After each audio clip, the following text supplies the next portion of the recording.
만약에 어떤 사람이 다른 사람들로부터 더럽고 어지럽기만 한 사람, 찌꺼기 같은 인생, 정결하지 못할 자, 비가 오지 않는 땅, 이런 식의 평가를 듣는다면 마음이 어떨까요? 아주 불편할 것입니다. 화도 날 것입니다. 그 말 하는 사람과 싸우고 싶지 않겠습니까? 그러나 생각이 깊은 사람이라면 단지 기분이 나쁜 것에서만 그쳐서는 안 됩니다. 대체 왜 상대방이 그렇게 말을 하고 있는가? 내가 잘못한 것은 없는가? 자기를 돌아보는 것이 마땅한 일이 아니겠습니까? 예로 든 표현은 하나님께서 유다 민족들에게 하신 표현들입니다. 놀랍죠? 하나님께서 사랑하는 내 백성이라고 말씀하실 때가 있었는데 찌꺼기라고 말씀하시니까요. 대체 왜 그렇게까지 되었을까요? 하나님은 에스겔을 통하여서 이스라엘 민족, 유다 민족이 무엇을 잘못하고 있는지를 낱낱이 알려주라고 말씀하십니다.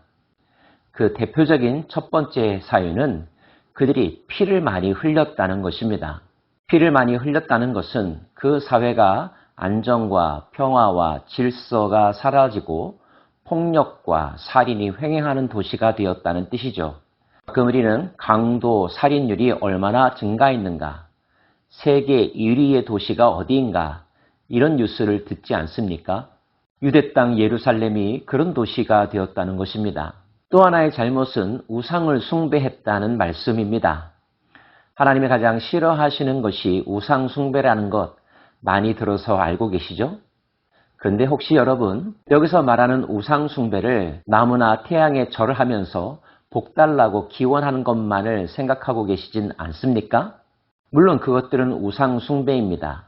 그러나 자기 생각을 절대화하는 것, 사람이나 이데올로기를 맹목적으로 추종하는 것도 우상 숭배입니다. 더구나 잘못된 교리가 그들의 마음과 머릿속에 쇠뇌되게 되면 상식적이지 않고 편협하고 사회에 해악을 끼치는 행동들도 마다하지 않는 것을 볼 수 있는데요. 이 또한 우상 숭배의 결과라는 것을 아셔야 합니다. 그런 사람, 그런 도시가 될 때 그곳에서는 어떤 일들이 일어날까요? 그들이 내 가운데서 부모를 업신여겼으며 내 가운데서 나그네를 학대하였으며 내 가운데서 고아와 과부를 해하였도다.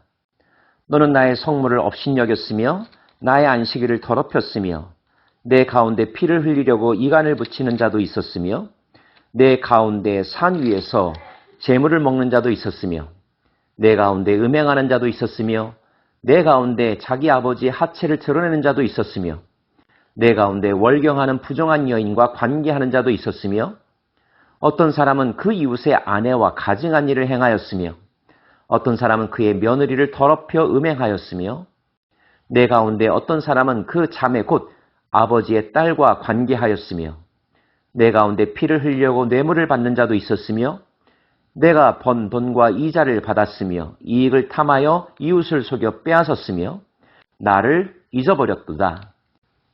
가정의 윤리와 성적인 윤리가 무너져 버렸다는 것입니다.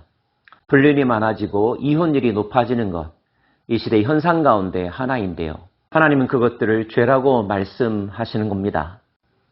인신매매, 마약, 스캔들, 학교폭력, 이런 단어들이 사회면을 지배하고 있습니다. 섬뜩하고 걱정스러운 마음이 들지 않습니까?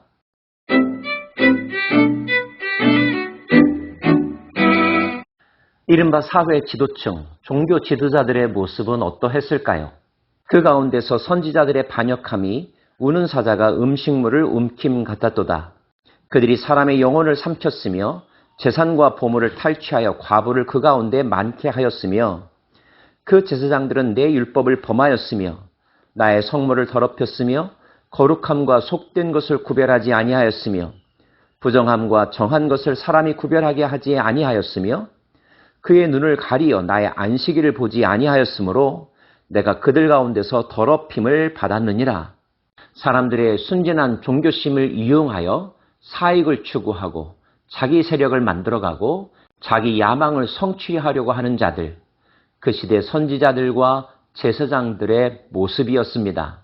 그 가운데 그 고관들은 음식물을 삼키는 일이 같아서 불이한 이익을 얻으려고 피를 흘려 영혼을 멸하거늘 그 선지자들이 그들을 위하여 회를 칠하고 스스로 허탄한 이상을 보며 거짓 복수를 행하며 여호와가 말하지 아니하였어도 주 여호와께서 이같이 말씀하셨느니라 하였으며 정치 권력자들은 자신에게 주어진 권력을 남용하여 백성들을 착취하고 권력 유지를 위해 독재적인 정치를 했는데 여기에 선지자들이 그들의 행위를 교리로 포장해주고 그들과 야합하여 자신들의 종교 권력을 유지하고 확장하려고 했다는 것입니다. 하나님이 말씀하지 않으셨음에도 불구하고 하나님이 말씀하셨다고 거짓 예언을 남발하기도 했고요. 이 땅 백성은 포악하고 강탈을 일삼고 가난하고 궁핍한 자를 압제하고 나그네를 부당하게 학대하였으며 이 땅을 위하여 성을 쌓으며 성 무너진 데를 막아서서 근본적으로 연약하고 죄성을 가진 인간들, 거기에 더하여 권력자들과 종교 지도자들에 의하여 조종당하고 쇠뇌당한 인간들은 서로 헐뜯고 싸우고 빼앗고 강탈하는 일들을 저지른 이른바 무정부 사회, 혼란과 무질서의 사회가 되었다는 것입니다.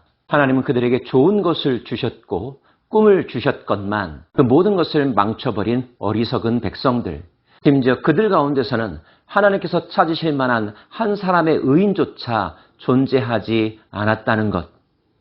나로 하여금 멸하지 못하게 할 사람을 내가 그 가운데서 찾다가 찾지 못하였으므로 결국 하나님은 어떻게 하기로 하셨을까요? 내가 너를 문 나라 가운데 흩으며 각 나라에 해치고 너의 더러운 것을 내 가운데서 멸하리라. 내가 자신 때문에 나라들의 목전에서 수치를 당하리니 내가 여호와인 줄 알리라 하셨다 하라. 31절 내가 내 분노를 그들 위에 쏟으며 내 진노의 불로 그들 행위대로 그들 머리에 보응하였느니라. 주 여호와의 말씀이니라. 지도자에 대한 사람들의 평가와 호칭이 달라졌다면 기분 나빠하고 그런 말을 못하게 억압할 것만이 아니라 자신을 돌아보고 무엇을 고쳐야 할지 잘못된 것을 찾아내고 반성하고 바로잡는 것이 중요한 일일 것입니다. 악인이 많아서가 아니라 의인이 부족하기 때문에 세상은 망할 수 있습니다. 하나님께서 찾으시는 사람, 그러한 사람이 없다는 것, 이것이야말로 가장 큰 위기일 것입니다. 저와 여러분이 이 세상을 걱정하면서 이 세상이 하나님이 기뻐하시는 세상으로 다시 회복될 것을 갈망하면서 회개하고 기도하고 바로잡고 앞장서는 일에 귀하게 쓰임받기를 원합니다. 기도합시다.